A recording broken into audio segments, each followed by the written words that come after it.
Assalamualaikum warahmatullahi wabarakatuh. Selamat datang teman-teman semuanya. Di video kali ini kita berdiskusi tentang mata kuliah biologi manusia dengan tema struktur membran dan fungsi transportasi sel.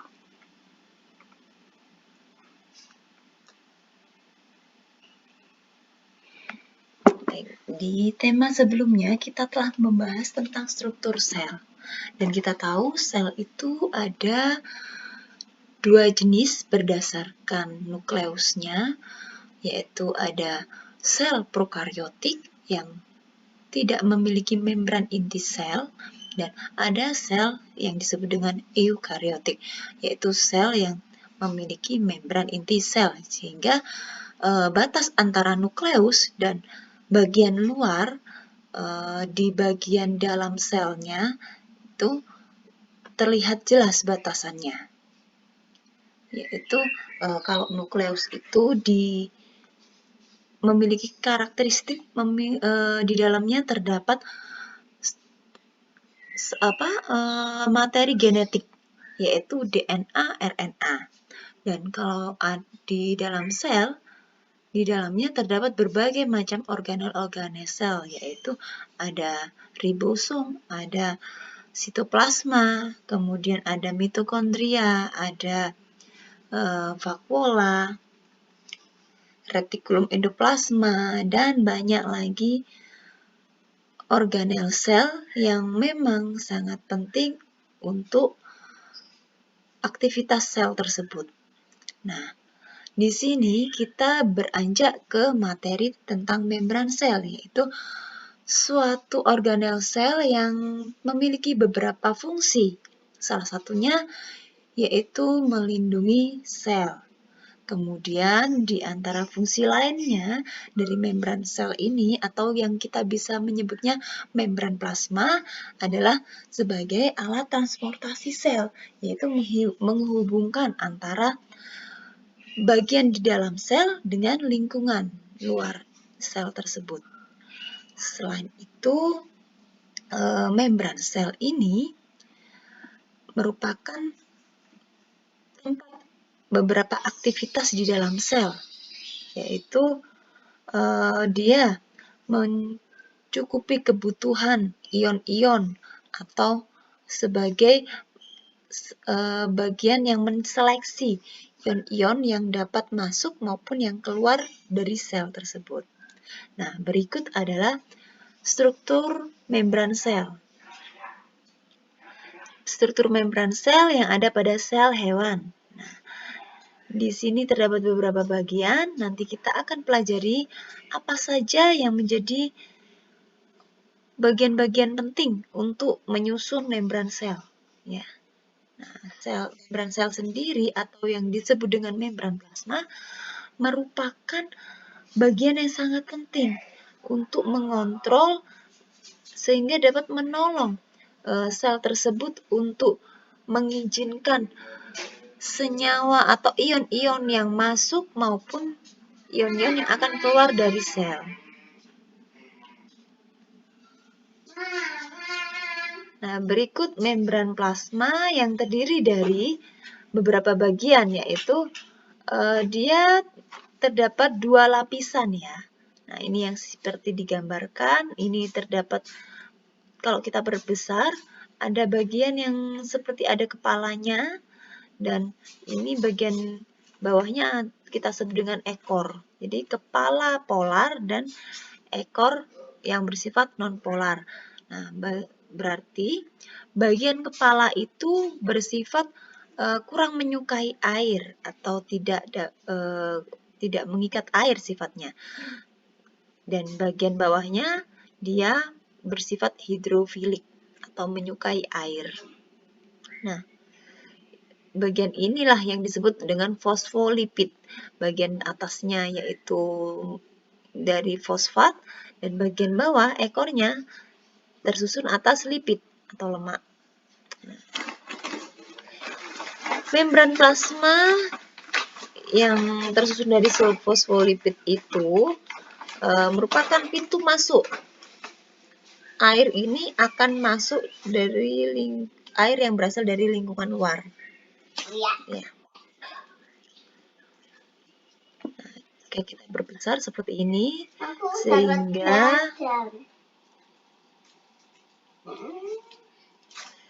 sehingga ini di bagian atasnya ya, yang kepalanya yang bersifat hidrofilik dan bagian ekornya yang bersifat hidrofobik.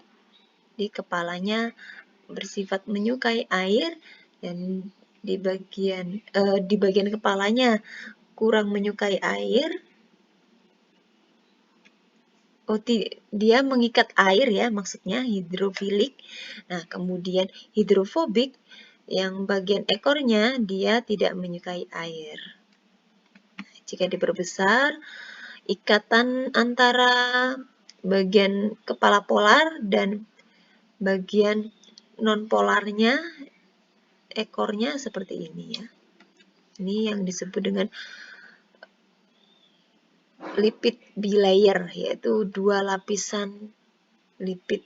Kemudian fosfolipid yang terdiri dari fosfat dan lemak, lipida.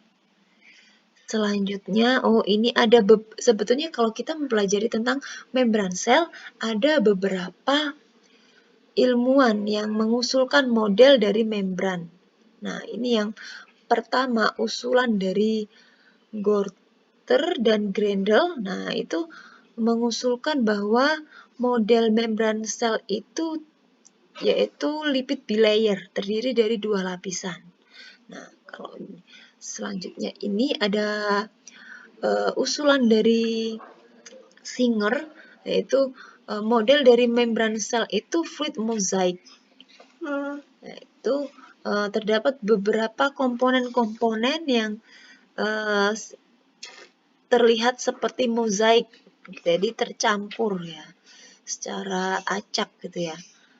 Ada glikolipid, ada glikoprotein, ada protein integral, ada protein periferal, ada fosfolipid, kemudian ada kolesterol.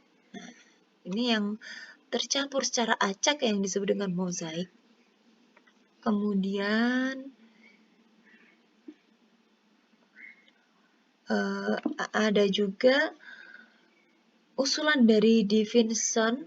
Nah, itu mengusulkan bahwa membran plasma itu terdapat beberapa jenis protein, yaitu protein yang tenggelam di dalamnya dan protein yang hanya berada di bagian atas membran. Nah, tadi yang digambarkan beserta di fluid mozaik, itu ada protein integral, yaitu yang tenggelam di bagian dalam membran sel, dan ada yang protein yang hanya di bagian permukaannya saja, atau protein periferal kalau kita menyebutnya perifer ya, protein perifer itu ya.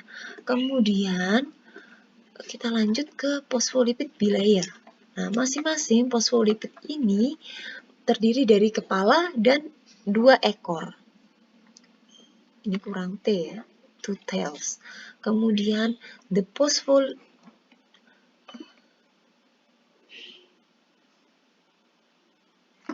nah, bagian fosfatnya itu yang menyusun dari bagian kepalanya, kepala polar. Yang tadi sifatnya suka air ya. Kemudian untuk yang bagian ekornya, 2 bagian ekor itu terdiri dari lemak. Nah, lemaknya bersifat nonpolar atau tidak menyukai air. Oke. Nah, selanjutnya membran plasma. Membran plasma itu intinya merupakan bagian yang terdiri dari lemak, protein, dan karbohidrat. Di situ terdapat gliko dan protein. Gliko itu termasuk dalam golongan karbohidrat kan ya. Kemudian ada glikolipid, yaitu karbohidrat berikatan dengan lemak, jadi membentuk senyawa. Nah, kemudian ada protein interfer, protein integral, protein perifer ya tadi. Kemudian ada juga senyawa yang tersusun atas lemak itu sendiri, yaitu kolesterol. Nah, ketika dia membentuk di bagian luar sel, yaitu menjadi permukaan luar sel yang disebut dengan membran plasma. Dan bagian terluarnya terdapat protein yang bertugas sebagai reseptor, atau dia akan menerima sinyal dari bagian luar apakah ion yang ada di bagian luar tersebut diizinkan untuk masuk atau tidak, gitu ya. Jadi sebagai selective permeable. Kemudian fungsi dari membran plasma intinya yaitu dia sebagai penjaga sel atau pelindung sel. Kemudian dia juga sebagai bagian yang menseleksi molekul-molekul dan ion-ion yang dapat masuk maupun yang keluar dari sel melalui kalau keluarnya dari sitoplasma ya. Kemudian kalau dia masuk berarti dia apakah nanti masuknya melalui transport pasif ataupun transport aktif atau transportasi yang terfasilitasi melalui bantuan dari ion lain. Ya.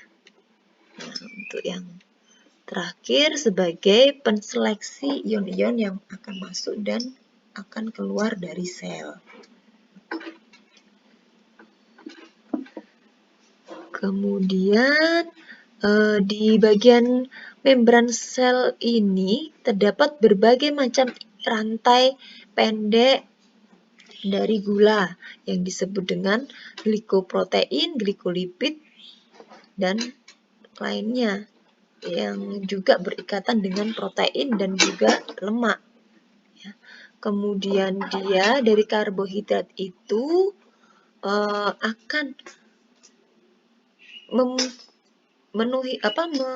digunakan oleh individu tersebut untuk melakukan aktivitas metabolisme di dalam selnya tersebut. Nah, sehingga membran plasma ini walaupun dia sebagai perespon atau juga sebagai pelindung sel dan sebagai bagian yang menseleksi ion-ion dan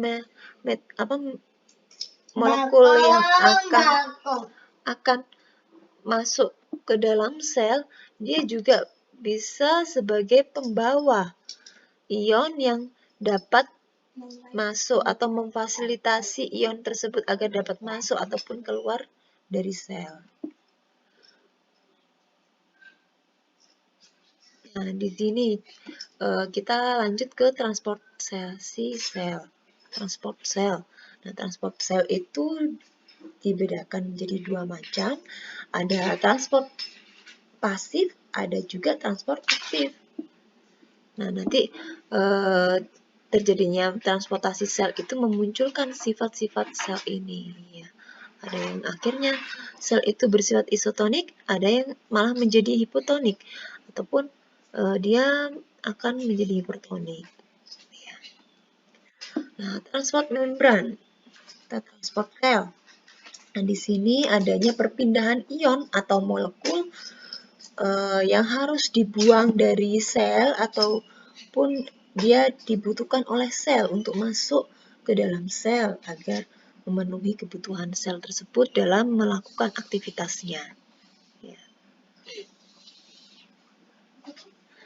Nah, transport sel itu ini sudah tadi ya yang bagian.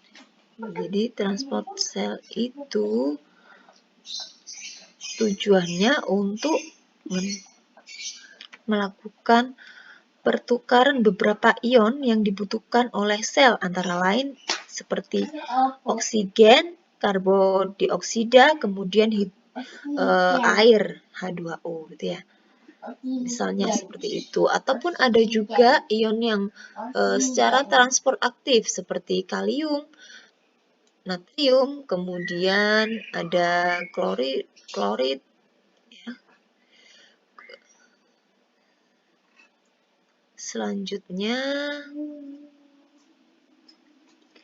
dari molekul-molekul kecil itu misalnya air, nah ini tidak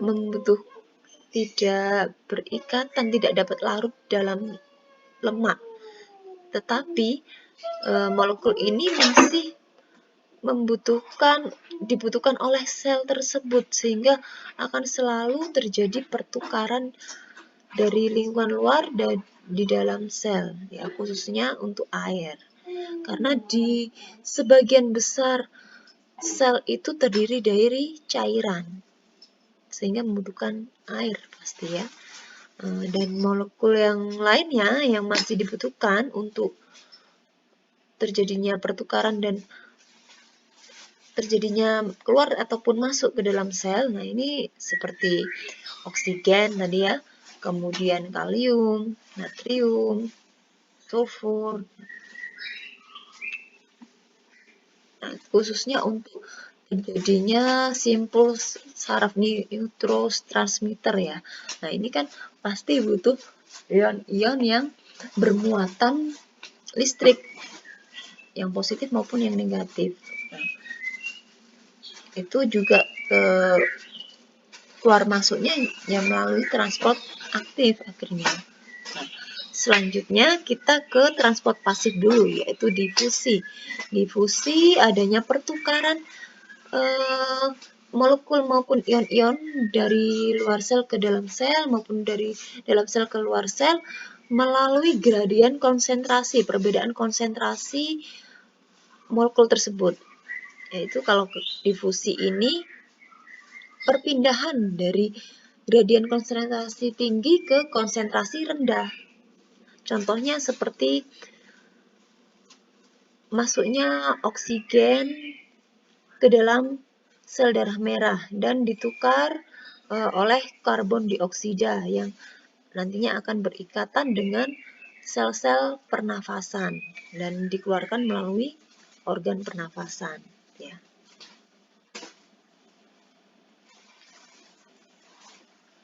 Nah, selanjutnya ke pasif transport, yaitu dengan cara osmosis. Osmosis ini masih sama dengan difusi, dia menggunakan gradien konsentrasi larutan yang ada di dalam sel. Jadi kalau osmosis itu perpindahan molekul ataupun ion-ion dari konsentrasi rendah ke konsentrasi tinggi, sehingga memunculkan nanti ada larutan yang bersifat isotonik, ada yang bersifat hipotonik, ada yang bersifat hipertonik. Nah, ini contohnya untuk keketatan suatu zat di dalam larutan, di dalam cairan. Jadi yang terlarut. Nah, ini yang bersifat isotonik, antara ion yang masuk dan ion yang keluar akan seimbang. Nah, sehingga sel itu akan bersifat isotonik. Nah, untuk gambar yang kedua, sel konsentrasi di luar sel lebih tinggi dibandingkan dengan konsentrasi di dalam sel. Sehingga cairan dari dalam sel akan keluar, sehingga mengakibatkan akan terjadi hipertonik. Nah, sel itu bisa memungkinkan akan rusak, itu ya. Rusak. Oke. Kemudian hipotonik. Hipotonik yang ini ya, ini yang isotonik antara yang molekul dan ataupun ion-ion yang keluar dan masuk seimbang. Ini yang isotonik. Yang bagi gambar ketiga, kalau yang di bagian pertama tadi hipotonik, yaitu konsentrasi di dalam sel itu lebih tinggi dibandingkan di luar sel, sehingga banyak molekul yang akan masuk untuk menyeimbangkan konsentrasi tersebut, sehingga sel itu akan menjadi hipotonik. Ya. Ini contoh peristiwa dari isotonik. Konsentrasi antara luar dan di dalam sel itu seimbang. Kemudian untuk yang gambar kedua yaitu hipotonik. konsentrasi di dalam sel lebih tinggi dibandingkan di luar sel, sehingga banyak sekali ion-ion yang masuk ke dalam sel, sehingga mengakibatkan sel itu akan membesar atau disebut dengan hipotonik. Kemudian hipertonik. Hipertonik dikarenakan konsentrasi di luar sel lebih tinggi dibandingkan di dalam sel, sehingga memicu ion-ion di dalam sel itu akan keluar. Maka yang terjadi adalah sel akan mengkerut atau mengecil, atau kita sebut dengan hipertonik.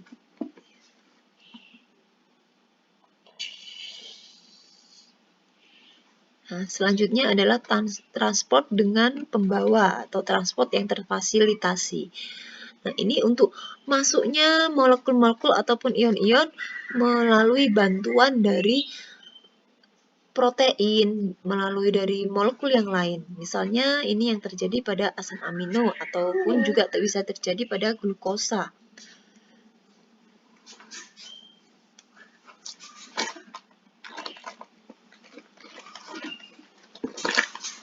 Nah, ini pasif transport melalui protein, dengan protein, atau bisa disebut juga dengan difusi terfasilitasi. Ya. Jadi untuk membuka protein integral ini membutuhkan protein pembawa, sehingga ion yang akan masuk dapat melalui dari protein integral yang menjadi pintu masuk antara membran, antara lingkungan luar sel ke dalam sel. Nah, ini selain adanya gradien konsentrasi, juga karena adanya protein pembawa. Atau ada juga yang menyebutnya dengan ion channel gitu ya. Selanjutnya transport aktif. Transport aktif itu berarti ada pembawa atau bantuan dari energi, yaitu untuk melalui membran plasma ini dibutuhkan energi agar ion atau molekul-molekul itu dapat masuk melalui membran. Nah, ini contohnya pada natrium, kemudian kalium, misalnya. Ini yang terjadi pada organ ginjal misalnya. Nah, untuk membentuk urin, sehingga ginjal itu melakukan pengeluaran natrium dengan cara transport aktif, membutuhkan energi. Nah, sehingga dapatlah dibawa keluar natrium itu dengan transport aktif, sehingga sel-sel pada ginjal juga membutuhkan energi untuk melakukan ekskresi natrium. Ini selain pada ginjal juga terjadi pada organ pencernaan misalnya. Untuk menggerakkan organ-organ pencernaan itu untuk menyerap sari-sari makanan, itu juga membutuhkan energi agar organ-organ tersebut dapat tergerak, gitu ya.